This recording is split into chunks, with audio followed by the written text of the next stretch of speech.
ससुराल में बहू का दर्द कैसे समझ पाती सास।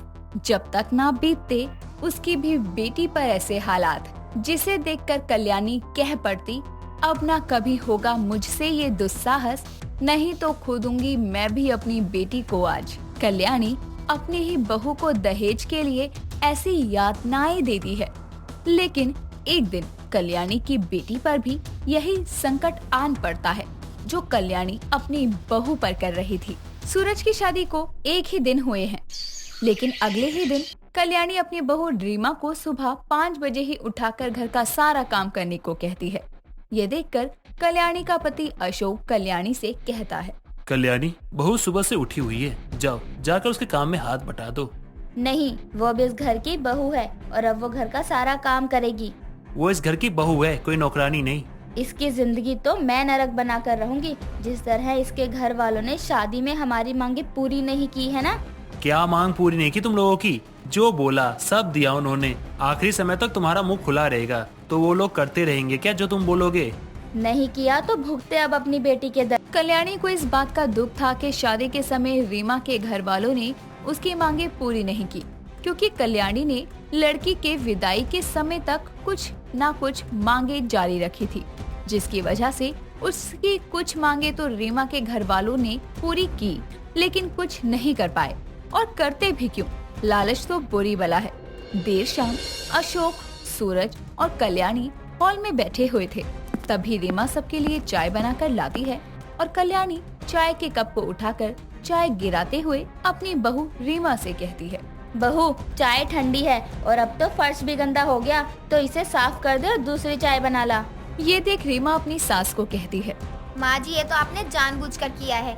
हाँ, तो अब मैं ही कह रही हूँ इसे साफ कर। तुमने सुना नहीं माँ क्या कह रही हैं? चाय तो अच्छी बनी है, गरम भी है, फिर तुमने इसे फेंका क्यों? कल्याणी और सूरज जानबूझकर रीमा को परेशान कर रहे थे, क्योंकि वो चाहते थे कि रीमा को परेशान करके उनका बदला पूरा होगा। और अब जैसे ही रीमा चाय साफ करने लगती है, वैसे ही सूरज अपनी माँ कल्याणी से कहता है, माँ, इसका बाप कितना कर रहा था ना। शादी वाले दिन हमारी खातिरदारी में कमी की ना उसने, और देखो हम उनकी बेटी की क्या खातिरदारी कर रहे हैं। सही कह रहा है सूरज बेटा, इसकी जिंदगी तो हमने नरक बना ही दी है। इससे तुम्हें खुशी मिल रही है? पापा, आप तो चुप ही रहो, आपको कुछ पता वता है नहीं तो क्यों बोलते हो? देर शाम रीमा अपने घर वालों से फोन पर बातें कर रही थी। तभी रीमा अपने पापा को कहती है, पापा, यहाँ सब बहुत अच्छे हैं, मुझे कोई काम भी नहीं करने देता, और सूरज जी भी बहुत अच्छे हैं।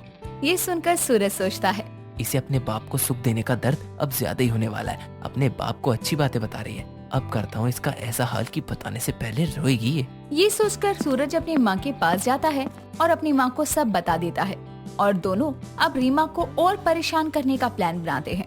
अगली सुबह रीमा जैसे ही किचन में जा रही थी, वैसे ही वो अपने हॉल में फिसल कर गिर जाती है, क्योंकि कल्याणी ने तो वहाँ पर तेल गिरा रखा था। और गिरने की आवाज सुनकर ना तो सूरज और ना ही कल्याणी वहाँ आते हैं, लेकिन रीमा का ससुर अशोक अपने कमरे से आता है और रीमा को उठाने लगता है। तभी रीमा अशोक से कहती है, पापा जी, मैं ठीक हूँ, मैं उठ जाऊंगी बस थोड़ी देर में, बस थोड़ी सी हाथ पैर में चोट आई है। बहू, यहाँ पर तो किसी ने तेल गिरा रखा है। हाँ पापा जी, मैंने देखा। कोई बात नहीं, मैं ठीक हूँ, मुझे काम भी करना है। आपके लिए चाय लाऊं? ये उन दोनों का ही काम होगा बहू, तू चिंता मत कर, सत्य की हमेशा जीत होती है। चाय मैं खुद बना लूंगा, तू थोड़ी देर आराम कर ले। कल्याणी और सूरज रीमा को परेशान करने का कोई मौका नहीं छोड़ते हैं। ऐसे में एक रोज रीमा छत से कपड़े सुखाकर आ रही थी। तभी कल्याणी भी छत से आ रही थी और वो रीमा के पीछे थी। और जैसे ही रीमा सीढ़ियों से उतरने लगती है, वैसे ही कल्याणी रीमा को पीछे से धक्का दे देती है और अपनी बहू को गिरते देखकर कल्याणी खुद से कहती है, क्यों बहू, नरक जिंदगी तो अब शुरू हुई है, कैसा लगा? ये अशोक देख लेता है कि कल्याणी ने रीमा को जानबूझकर सीढ़ियों से गिराया है और रीमा को तो बहुत ज्यादा चोट आई है। फिर भी कल्याणी घर का एक भी काम नहीं करती। लेकिन जब सूरज और कल्याणी घर से बाहर थे, तो अशोक झाड़ू, बर्तन और भी काम में अपनी बहू की मदद कर दिया करता था, क्योंकि वो तो एक बाप था जिसने अपनी बेटी की शादी का दर्द झेला है। देर शाम अशोक कल्याणी से कहता है, कल्याणी, मैं समझ सकता हूँ कि तुम्हें शादी में सामान और मांग को लेकर अभी भी दिक्कत है, लेकिन ये सब कब तक चलेगा? इसमें रीमा की क्या गलती है?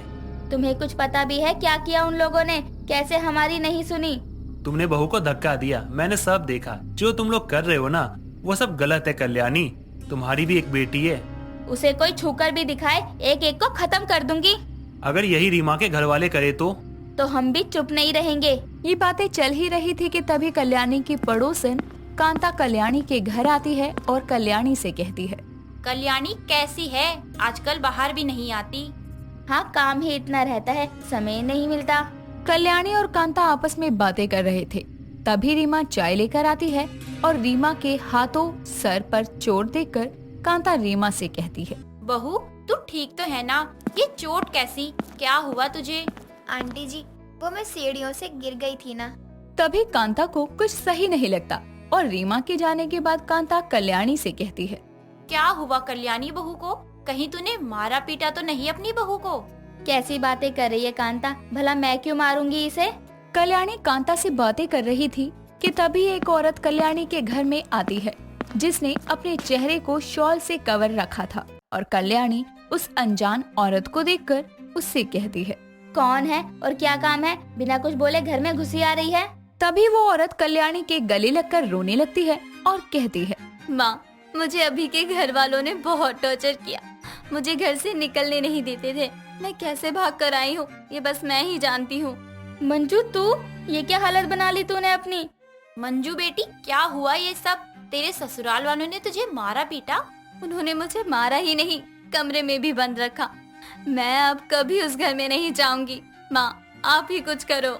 ये सुनकर कल्याणी की आंखें भर आती है, क्योंकि मंजू उसकी बेटी है और अपनी बेटी को ऐसी हालत में देखकर कल्याणी मन में सोचती है, मैंने जैसा अपनी बहू के साथ किया वैसा ही मेरी बेटी के ससुराल वालों ने उसके साथ किया। तभी मंजू को देखकर रीमा जल्दी से उन्हें हॉल में सोफे पर बैठाकर पानी देती है और मंजू भी रीमा के गले लगकर रोने लगती है और अपनी भाभी से कहती है, भाभी, मैं अब वहाँ कभी नहीं जाऊंगी। मुझे यहीं रहना है।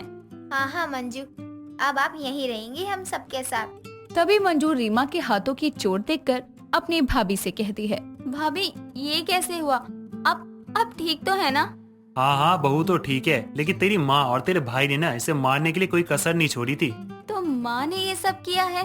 क्यों, तू अपनी माँ को नहीं जानती क्या? माँ, आपने जैसा भाभी के साथ किया वैसा आपकी बेटी के साथ भी हुआ। अगर आप इन्हें बेटी मानती तो आपका क्या बिगड़ जाता?